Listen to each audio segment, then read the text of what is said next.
been going on overdrive in recent times when it comes to Kim's exes, and you're not going to believe which celebrity just called her out for destroying every man she's ever been with. Talk about a mess. It seems like all the men Kim's ever been with always end up falling off and ending their careers. But does Kim do this on purpose, or is she just a victim of circumstance? Why does Kim's first husband, Damon, believe that she used him and stole his fame for herself? Why have Ray J and Brandy vowed to hate Kim forever? And does Kanye's social disgrace have anything to do with her curse?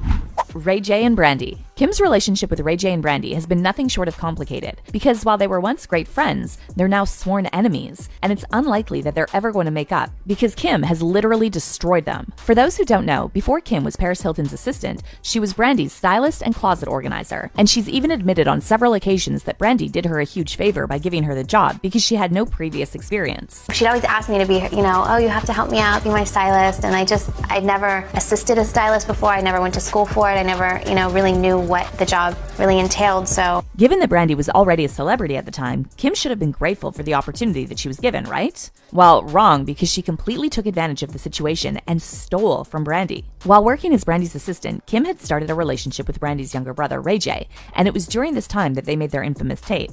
But we're gonna get to that later. Ray J and Kim broke up after a while, and years later, it was revealed that the reason for the breakup is that Kim stole from Ray J's mom. Initially, the amount was believed to be around $120,000, and it was alleged that the Kardashians used the money to stock up their Dash store. At first, they tried to deny the allegations and released a statement saying, "The charges against the Kardashians are meritless. Both Kim and Khloe were employed by the Norwoods and never used their credit cards without their express authorization." The Kardashian family looks forward to proving the absurdity of these claims in a court of law. But it looks like they finally admitted to stealing it because they settled the case out of court. However, in a recent Instagram live session, Ray J revealed that the real amount was between $700,000 and $850,000. Soon as the world found out, well, not even the world, because Brandy didn't even say nothing. But as soon as y'all stole all that money from my sister, and the court granted my sister to win, and y'all had to pay my sister back, what, $700,000, something like that. Y'all stole like $850,000 from my sister. This on my kids. But stealing wasn't the only way that Kim messed up Brandy and her brother, because she allegedly weaponized her tape with Ray J against him.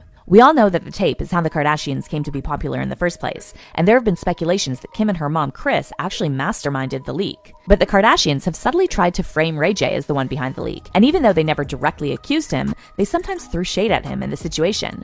Back in April 2022, an episode of The Kardashians aired where Kim tried to make it look like Ray J was trying to blackmail her by threatening to release some unaired footage of their tape. It said Kim's new tape when you clicked on it, and it's like, over my dead body, is this shit gonna happen to me again? I just want it gone. So Ray J's manager is claiming he has a sex tape of us in Santa Barbara. Then Kris Jenner went live on The Late Late Show where she denied being the brain behind the leak of the tape. Did you help Kim release her sex tape? It's okay. No. True. Of course it's true! Of course it's true! This angered Ray J so much that he decided that he had finally had enough, so he went live on Instagram to expose the Kardashians' lies and claimed that the leaked tape was an arrangement between him, Kris, and Kim, and according to these documents that were leaked by TMZ, Ray J was telling the truth. So for years, Kim had been pointing fingers at Ray J and getting him dragged just to make herself look good. Ray J got so much for this that a few months ago, he made a couple of concerning posts on Instagram that made it look like he was going to take his own life. Like this one where he said, "Should I just jump off and end it right now?" He also said, "If it wasn't for my kids, I would jump off and die tonight." And trying to figure it out, maybe this life was an illusion. Maybe the next life was my real reality. Brandy made a public appeal to Ray J on Instagram saying, "Need you, bro." While she didn't say more than that, sources close to her revealed that she had held Kim responsible for Ray J's issues, and she wished that he had never gotten involved with Kim in the first place because she believed that Kim ruined his life. Things got even worse when a leaked tape of Kim dissing Whitney Houston went viral. Fun with old tag Whitney Houston. Like, she's so sick, and crack is definitely not whack with you guys. A few hours after this, it was reported that Brandy had suffered a seizure and had to be rushed to the hospital. For those who don't know, Brandy was very close to Whitney Houston when she was alive and saw her as her mentor. So to hear Kim say those things about Whitney was the final straw that broke Brandy because she had to watch her baby brother slowly get crushed and destroyed by Kim. Even though Brandy never accused Kim of being behind her seizures, it's a commonly known fact that people have pointed fingers at Kim, saying things like, Kim's voicemail got leaked about Whitney Houston, then Brandy is hospitalized because of seizures. And Brandy had a seizure, OMG, get well soon. This is Kim Kardashian's fault somehow.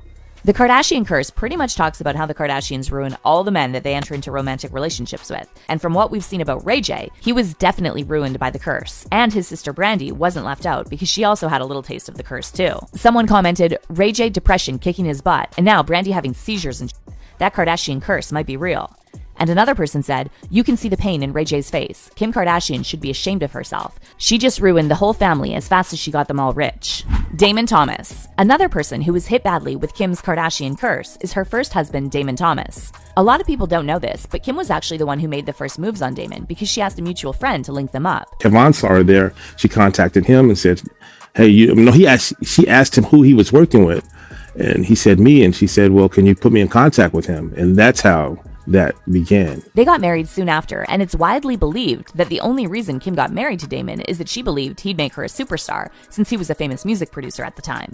While they were married, Kim made him pay for her numerous surgeries, and Damon himself admitted that he paid for a boob job and liposuction, and that she had cheated on him afterward. He said, I saw my wife with another man, wearing the clothes that we had just bought after her lipo. It was not something as a husband you ever wanted to see. Interestingly, Kim has denied all claims of plastic surgery and insists that her body is completely natural. She filed for divorce from Damon after 3 years, claiming that he was violent with her. She also hinted that he tricked her into marrying him when she was high on drugs. I got married on ecstasy. I had no idea. No, the first time. I did ecstasy once and I got married. Damon has denied these claims, insisting that Kim has lied about the DV so that she could get a divorce settlement. He also claimed that Kim had used him for fame, saying, Kim is obsessed with fame. She can't write or sing or dance, so she does harmful things in order to validate herself in the media. That's a fame.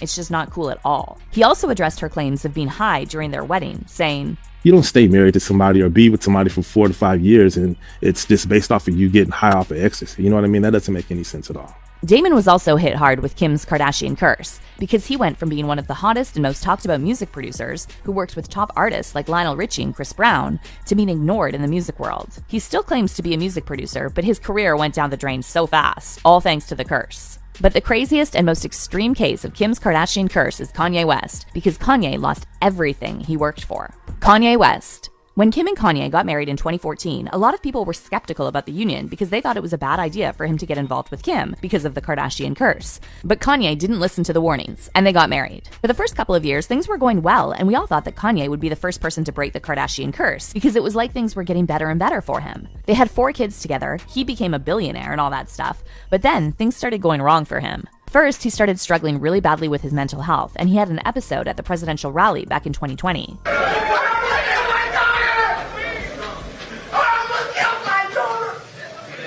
He also went on a rant against the Kardashians on Twitter, saying things like, Kim was trying to fly to Wyoming with a doctor to lock me up like on the movie Get Out because I cried about saving my daughter's life yesterday.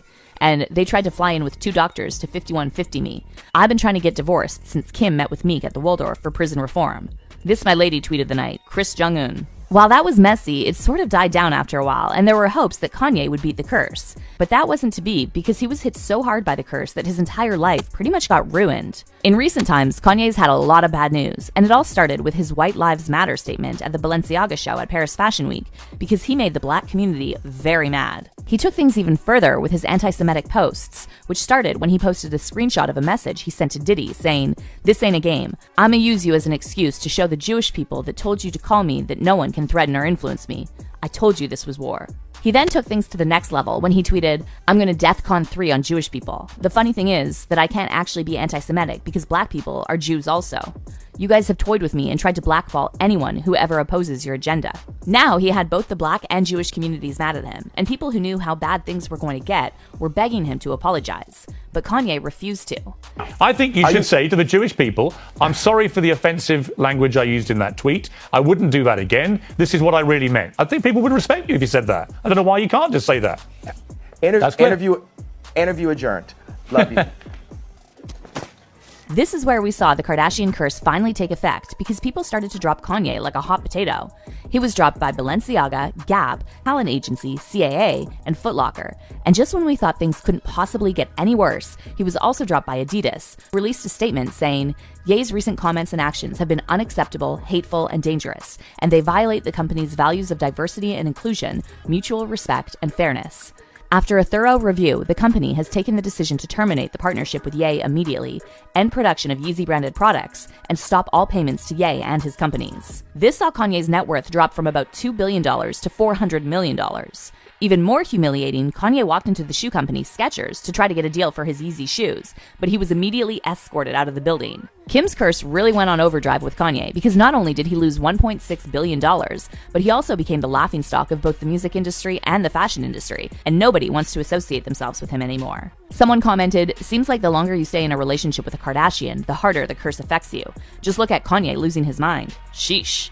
Another person said, 6 years later, and what they said about the Kardashian curse is true. Kanye fell harder than Lamar Odom on crack. SMH. And this other person tweeted, "We knew the Kardashian curse would fall heavily on Kanye, but dude won't listen. Now he's lost his kids, finances in disarray, and mental health in shambles." The Kardashian curse is real, and it looks like it goes harder on Kim's exes than anybody else. So will Kanye be able to pull himself up and beat the curse, or is this the end of the road for him? Only time will tell. But in the meantime, check out this other insanely cool video.